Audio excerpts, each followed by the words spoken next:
Hey guys, welcome back to Sparkman Homestead. My name is Krista and we are now starting week 3 of the Pantry Challenge. I am kind of starting it off a little bit different how my last 2 videos have been done. I'm gonna actually start it out with the very first meal and my introduction all in one. So for tonight's meal, I'm actually doing 2 meals tonight. The very first thing that I am actually going to get started is I am going to get some roast beef going in my Instapot. This weekend we are actually going to be at a car show tomorrow and I don't want to get sucked into eating what I call carty food or carnival food. I absolutely hate it. I hate that I have no option really to eat anything healthy. So what I am planning on doing is making some roast beef sandwiches for us. I don't know if you can see it over there, I already made a loaf of sourdough bread and I made some turnovers that I had in the freezer so that we can have a little sweet treat also. I don't know about you, but whenever I'm at like a car show or any type of event where they have like those, those carnival food things, I am a sucker for deep fried Oreos. Like that is the first thing I go to. So delicious. So I'm gonna try to avoid eating that because I know it's fried and bad stuff and it is just not good for me. So we're gonna bring some of those and then I'm gonna bring some fruit with us also. But anyway, so we're gonna get started on getting that roast beef done and then I will come back later on tonight and then do my normal, kind of what we eat in a week video and get that started. So let's get week 3 started and get this roast beef going in the Instapot. So I'm just getting some of the seasoning blend that I want to coat the roast with. So what I'm adding to this small bowl is 1 teaspoon of salt, 1 teaspoon of onion powder, 1 teaspoon of garlic powder, half a teaspoon of black pepper, and then half a teaspoon of smoked paprika. I'm just getting it all stirred up here, and then I'm just gonna coat that piece of beef. My beef was, I think, about 3 pounds, so I'm just getting it good and coated with that seasoning blend all around on all the sides of it. And then what I'm gonna do is just add about a tablespoon of oil to one of my cast irons. Now you can definitely saute this in your Instapot. I, however, chose not to because every time I do that, I get the burn error. So I have chose to just do it in my cast iron. Whenever I need to sear anything, it's always in my cast iron. So I'm just getting it good and seared on all of the sides, and I'm adding about 2 cups of some of my homemade beef broth to this just to scrape up some of the brown bits that are on the bottom. And I'm just gonna pour that into the pot there. I'm gonna add the pot to my Instapot and add the remaining 2 cups of beef broth and about 2 teaspoons. I probably used about a 1/4 cup of Worcestershire. I love Worcestershire when I'm doing anything with beef. So I'm going to set it to a high pressure, and because my roast was only about 3 pounds, I'm going to set it for 60 minutes. After 10 minutes of it coming down on a natural release, I am going to just force it to release. So then once all the pressure is released, I am going to take the beef out. Look at all of that amazing broth. Now, if you were making just a pot roast, you would have added potatoes and carrots and onions to that, and you would have used that liquid to make a perfect gravy. So I'm just cutting up some of the sourdough bread that I had made the previous day because I'm going to make sandwiches for us. We are again going to be at that car show and I am trying to avoid spending money on food and using what we have, hence the Pantry Challenge. So what I'm doing here is just making some roast beef sandwiches for us. Now this beef did turn out a little bit dry and I should have left it in the Instapot a little bit longer in that liquid. I just put it right in my fridge once it cooled down. So I'm just adding some of my homemade mayonnaise here. It does look fairly yellow and it's just because we are using our chicken's eggs, so they have a yellower yolk.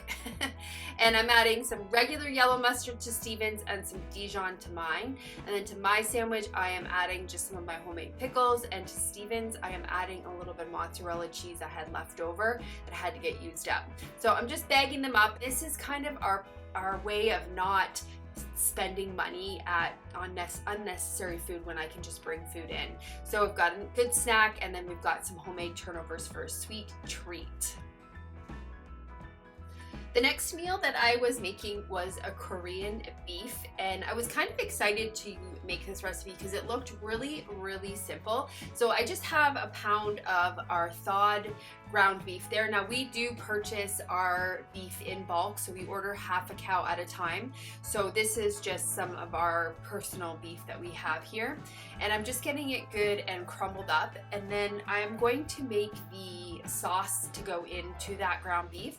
So I'm going to add about 3 cloves of minced garlic. There I just added a heaping teaspoon. I'm going to add a 1/4 cup of packed brown sugar, a 1/4 cup of, it says reduced sodium soy sauce. I think I just was using a regular soy sauce and it tasted fine. I'm going to add 2 teaspoons of sesame oil, a 1/4 teaspoon of ground ginger, a 1/4 teaspoon of crushed red flakes, and a 1/4 teaspoon of pepper to this. And then I'm just going to get it good and incorporated here. I think that this recipe would actually, like this marinade, would taste delicious with either a ground chicken or a ground pork. I just think it was a really good dish. So I had some leftover corn in my fridge, so I just thought I would just throw it in here. The recipe does not call for any type of vegetable in here, but the corn did actually taste pretty good. If you had like a carrot or like edamame beans, that would probably also taste pretty good in here as well. So I'm just adding the sauce to here and just kind of letting it simmer for a little bit and letting some of that sauce work into the meat. This was a pretty good quick meal. Now this is some of rice that I had pre-cooked, so I just had to heat it up, and you just plate this mixture on top of the rice, and like I said, it just was really delicious, and I think that it would be pretty versatile to work with any meat, and it comes together like really quick. So it was a perfect meal. So the next meal was kind of a very late lunch, early dinner meal, and it was very much a pantry, like using what you have in the pantry style meal. We were really hungry. I had 0 energy to start anything from scratch, and I also had no meat thawed out. So what I did was I took some leftover steak that we had the previous night, plus some of that leftover roast beef, and I just added it to a cast iron that I had melted a little bit of butter in with some avocado oil. And what I was adding there was just some Montreal steak seasoning, and then I also add a little bit of Worcestershire sauce. I love to add this to anything that has beef. It just really enhances the flavor of the beef. So I'm just getting it good and sauteed, and I'm just gonna let it cook for a bit just so that all of those flavors can just kind of mesh together. Once it was good and heated up, I started to kind of prep our other toppings. My idea was to make kind of like a fancy bar style nacho. You know when you go to like those pubs or bars or just even a restaurant and you order the appetizer nacho? That was kind of my goal that I wanted everybody to be able to make. We had a friend staying with us from out of town, so I really just kind of wanted just some quick meals because we were just visiting and they were out working on cars and stuff. So I had some tomatoes that I had to get used up, so I just cut them up. This is my way of saving money, is I just chop my own olives up. So I just drained a can of olives here and I'm just cutting them up. And then I'm grating my own cheese. Another super easy way to save money is grating your own cheese. So I'm just grating up some mozzarella cheese there. And this is our friend just making his nachos. And it's what I do is I just kind of just put all of the toppings on the counter, and you can just put whatever you want on your own nachos. These are so perfect of a pantry meal to make when you are literally trying to just clean your fridge out. This is kind of my go-to when I have leftovers, is everything tastes good on nacho chips. You can also, if you wanted to, instead of using nacho chips, you could put this type of toppings on like a salad, or you could even like stuff these in tortillas. But this was a super hit and it turned out great. For supper on this night, I wanted to try to make a chicken parmesan without a recipe. So unfortunately, I don't have any exact measurements to give you guys because I was literally just eyeballing everything. So what I'm doing in this pie dish here is I'm just taking some of my sourdough breadcrumbs. I think I've explained how I make them. I just take my sourdough loaves when they are starting to get a little stale. I cube them up, throw them in my blender, and then it makes breadcrumbs. And I just store them in the freezer. They last way longer in the freezer than if I were to keep them in the pantry. So what I did is just added a little bit of Parmesan cheese in there, some garlic powder, some onion powder, and salt and pepper, and I'm just getting it all incorporated and mixed together. And then in that second pie plate, I'm going to take 3 eggs and just get them beat up, and then I'm going to add a little bit of cream. I realized once I put the cream in that I shouldn't have used cream. I needed to have milk in there. So I went and got milk and just added a little bit of milk. So I probably added about a 1/4 cup of milk in there, just getting it all good and incorporated. And now I'm gonna take my boneless, skinless chicken breast and I'm just gonna dodge it in or dip it in the egg mixture and then bring it over to the breadcrumb mixture.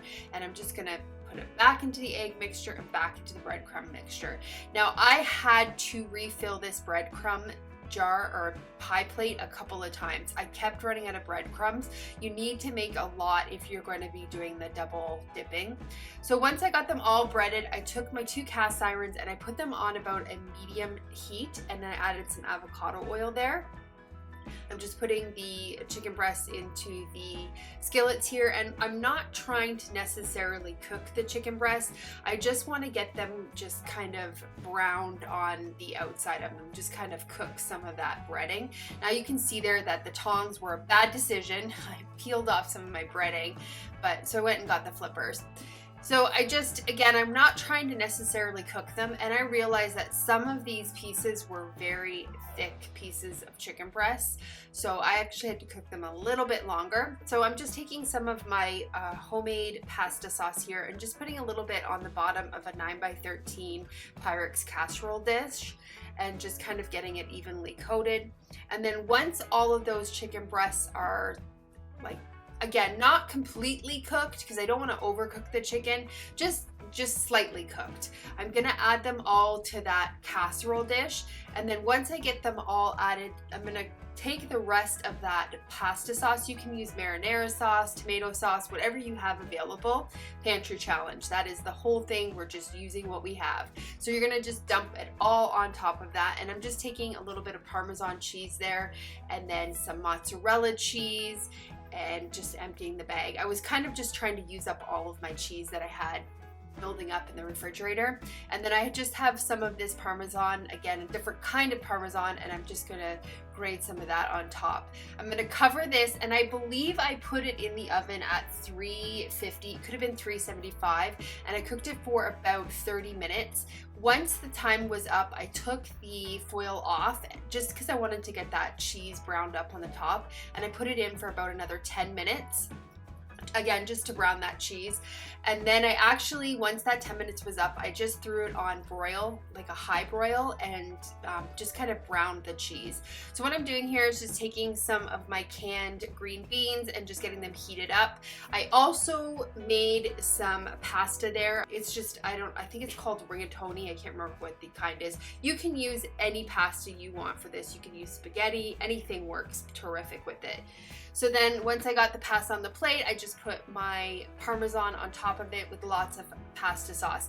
This recipe, again, I don't even have a recipe to link for you guys. I feel bad, but it turned out terrific, and it really showed me that I do not need to have a recipe. I can just kind of go with what I'm feeling, and it works out sometimes, not all the time. But in this case, it definitely worked out. So I'm just adding a little bit of green beans to my plate, and then we had a loaf of fresh sourdough bread, so we added that also. This was such a filling meal. Like, I was so full after I made it, but it was really good, and it was kind of like a good comfort food. For the next meal I'm making, it's actually a breakfast item, and it turned out really good. I am going to make some sausage pancake muffins. These things are perfect if you are on the go and you kind of want to have a really quick thing just to grab. You can just heat them up. They are amazing with maple syrup on them. They turned out really, really good. So what I'm doing here is I'm just taking a pound of pork sausage. Now mine is a mild Italian flavored, it's almost like a breakfast sausage, and I'm just getting it all crumbled up there. And I'm just taking my muffin tin and I'm just going to put it with my favorite muffin baking cups. These things are awesome. I get them from Azure standard, and I've talked about them every time I make muffins. I love them because they're almost like they have a coating on them and the muffins just slide out perfect. So I have my oven preheated at 350. Once I get the sausage all cooked, you just want to kind of cook it to the point where there's no more pink left in it. Into a large mixing bowl, I'm going to add 2 cups of unbleached all-purpose flour, and then a 1/4 cup of sugar, a tablespoon of baking powder, 1/2 teaspoon of cinnamon, 1/4 teaspoon of nutmeg, and then 1 teaspoon of salt. And then I'm just gonna stir that together just to get everything combined together. And then in a medium-sized mixing bowl there, I'm gonna add 1 egg, and then it does specify to have the egg at room temperature, 2 cups of milk, 2 tablespoons of avocado oil, and then 2 tablespoons of honey. I'm just gonna get it good and whisked together. Then I'm gonna stir it into the dry ingredients and then just get it good and incorporated. Once everything's incorporated, it will still be lumpy. I could not get the lumps out. I'm gonna stir in that cooked sausage. I'm trying to not get some of that fat in. I didn't want to have this way too fatty. So once I get everything good and stirred, we're gonna add it to our muffin tins there, and then we are going to cook this for 25 minutes. After 25 minutes, I'm just doing a toothpick check here, and they came out all clean. I was super pleased with how this recipe turned out, and it's so perfect for an on-the-go breakfast and super quick to make too. For tonight's meal, I was making a sweet and sour pork.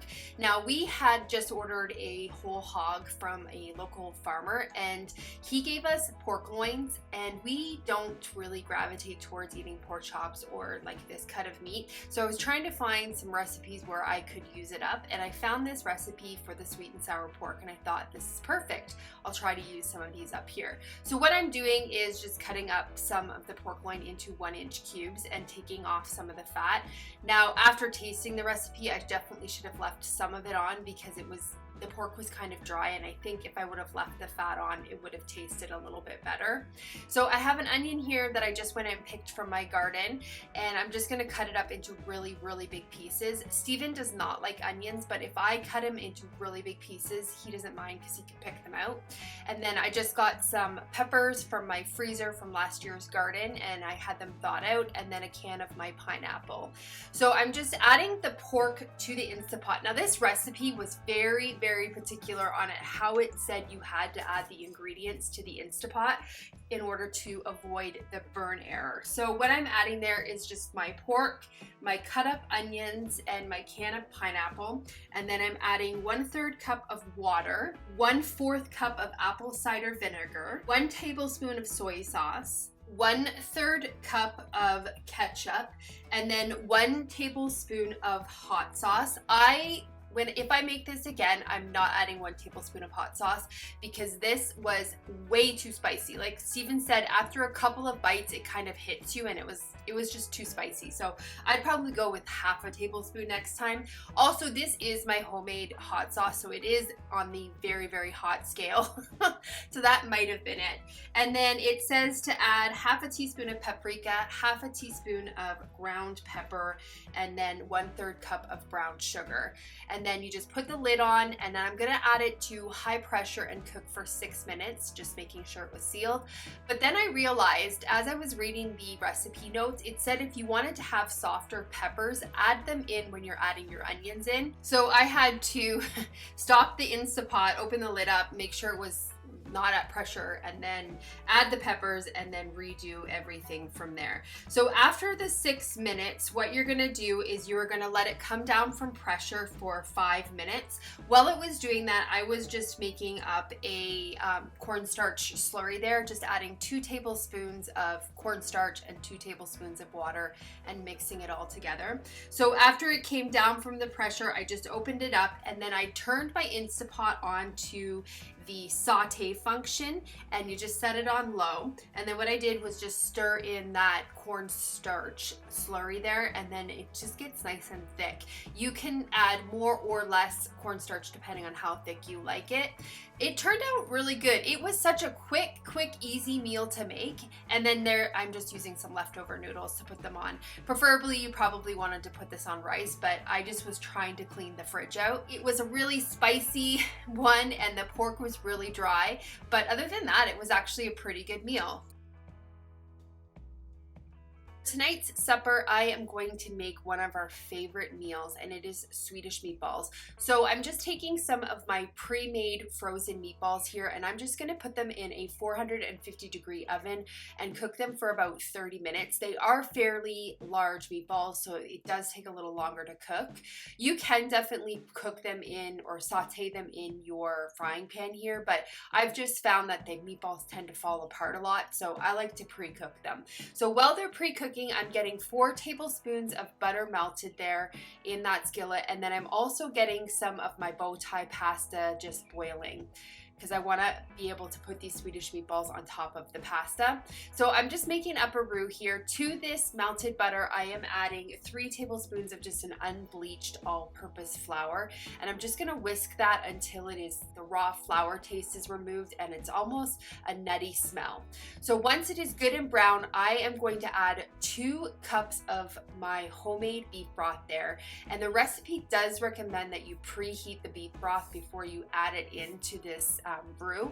So I'm just slowly mixing it in here. You want to make sure that you mix it in slowly, that way it avoids any lumps. And I'm just getting the side scraped there because I realized I had some flour that was kind of bunched up on the side. So once I get it all good and mixed together, I'm gonna add in half a tablespoon of Worcestershire sauce, 1 teaspoon of Dijon mustard, half a teaspoon of black pepper, half a teaspoon of kosher salt, and then 1 cup of heavy whipping cream. You can definitely use milk in this. I have used milk before and it's turned out the exact same. So once I get everything good and whisked together here, I'm gonna let it just kind of thicken up a bit before I add my meatballs. Now my meatballs were already pre-cooked, so what I did once it was thick to my liking, like you can see there the bubbles and stuff, I'm gonna add the meatballs into this. So you get the meatballs added in, and then you want to cover this and let it sit for 10 minutes. I do come back periodically and give it a stir just to make sure that the meatballs have all of that sauce on them. Plus what tends to happen is when I cover it and just leave it, it tends to burn. So I just wanted to avoid that. So just coming in and giving it a couple little stirs. I'm getting a pint of our home canned carrots there. I just rinse them to kind of take off that little canned taste that they have. So everything is ready now. I'm gonna get it plated up. I am adding a little bit of the bow tie pasta to the bottom. Again, you can use whatever type of pasta your family likes. We just really like the bow tie. And then I'm just gonna add some meatballs on top of that. And I love a lot of sauce, so I'm just adding a little extra sauce there. I'm gonna put some of our home canned carrots there. And then I have some fresh sourdough bread that we're gonna have on the side also. This is our favorite meal. I tend to make this a lot, at least probably once a month. I think I've actually probably showed you guys in one of my previous videos this recipe, but it is one of our family favorites, so I tend to make it quite a bit. But that was dinner on this night, and it was delicious. So that is the end of week 3's pantry challenge. I hope you guys enjoyed this week's video. I do have some fun recipes coming up for next week's What We Eat in a Week style video. And I hope you guys have a great day or night whenever you are watching this, and I will see you on the next video. Bye guys.